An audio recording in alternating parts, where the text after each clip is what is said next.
guys, so back when I was in the military, I was about to ETS, and this was back in 2004. I remember going to the PX. Now, the PX is pretty much the same as a Walmart, but for the military personnel only. I went to the electronics section, and they actually had this game, which is Wade Hixtons Counterpunch. Now, first thing I want to say, I really feel like this game is a spiritual sequel to the Punch-Out series. I may be going too far there, but that's how I feel about it. This game took me by surprise. I mean, the developer did a great job of kind of like, bringing that old school feeling of the old school Punch-Out games to this game. So, hey, let's just get into it.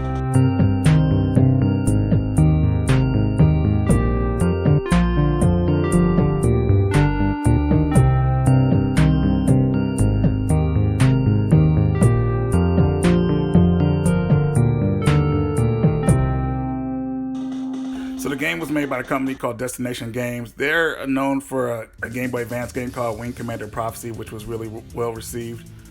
If you've played games like Punch-Out, Super Punch-Out, you'll be familiar with this game. It has a story mode where you get it stuck in this town and you're trying to get money to get your car fixed, and you're taking place in these boxing matches with various characters. Now the game starts out pretty basic. You'll have a couple of cool moves, like you got your jab punches, your body blows. You have your hook shot and your uppercut, which are your power shots. But then in the game, you can actually get special moves that are really stun characters. One move is the family jewels, in which you hit your opponent below the belt, which is pretty hilarious. Another move you get is the power shot. Now the power shot is one of the cooler looking moves because it's kind of like almost like some Matrix type stuff. It's like a 3-hit combo. I couldn't pull the move off at first because I'm playing on a Retron 5, and I just found out that there's actually lag in the controller for these type of games, so just be cautious of that, especially if you're using a Retron 5 controller. It can be tough to pull off moves because you really have to be precise. Other moves you could buy, you could actually pay the referee to slow down the count or make the count faster. You could hire the ring girl to seduce your opponent, which is pretty hilarious. It'll stun them so you get a couple more shots in. And the game's difficulty is it starts off pretty easy. By the time you get to your fourth opponent, you'll notice that things are starting to speed up. I mean, you actually fight the ring girl, which is, she's pretty fast, so just be aware of that. You saw what just happened to me. One of the easier beginning opponents is the pimp guy, but I forgot his name. Let's just see what his name pops up here. Sweetness. Now, Sweetness is based off of Snoop Dogg. If you guys remember back in the day on MTV, Snoop Dogg had that show called Doggy Fizzle. So it was based off of that character pretty much, which I find really hilarious. The game does have some catchy tunes, which are the only ones I remember really are Sweetness's level and the Clown Girl's level, which is Mimi. She has like this techno beat theme that's really cool. The game has 8 boxers in total. The final boss is actually pretty tough. So by the time you get to him, though, you'll probably have figured out everything out, all the quirks and all the moves and stuff like that.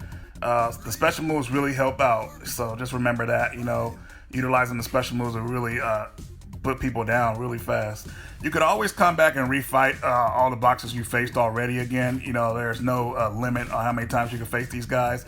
But the game does keep track of how many times you lost and how many times you won. So that goes with your final ranking at the end of the game. Well, the game offers plenty to come back to, like buying the moves, refighting fights in the beginning that you didn't have all your moves in, really helps out. It makes it a lot of fun. When you start off the game, like I said, you're pretty much bare bones. So the fights will be somewhat easy, but they'll get tougher. So you'll need to buy the special moves to really help out. And every fighter you go against has a special move that's pretty insane. So just be ready. One of the characters actually gets a voodoo doll of you and starts beating it up, and that takes away your power. So it's hilarious. So you have to try to stop him from doing that, which is cool. But it just brings that uniqueness that like somewhat that Punch-Out brought too. Like I remember characters in that game had special moves as well. They were really silly, but they were really effective though. If you didn't know how to block them, they would pretty much knock you out. So this game offers the same thing, so that's one of the reasons why I call it the spiritual sequel to Punch-Out. There aren't many boxing games that are like this, so I think it's a rare breed, and if you see it out there in the wild, pick it up, and you won't be let down. All right, guys, so that's gonna do it for Wade Hixtons Counterpunch. A totally outstanding game, total hidden gem. If you see it, pick it up. It's on the cheap. You know, it's slightly raising in price because a lot of people are finding out about it. Not the cart, but if you want it complete in box, it'll probably run you around 20 to 25. But you know, 20 is a good price to pay for it. I will pay it for that game. I think that's what I paid for it when it first came out, anyways. But really cool game. It definitely is the spiritual sequel to Punch Out, in my opinion. But yeah, guys, hopefully you guys feel the same way. You know, let me know in the comments how you felt about the game. And yeah, that's going to do it for this video. So I will see you guys in the next review.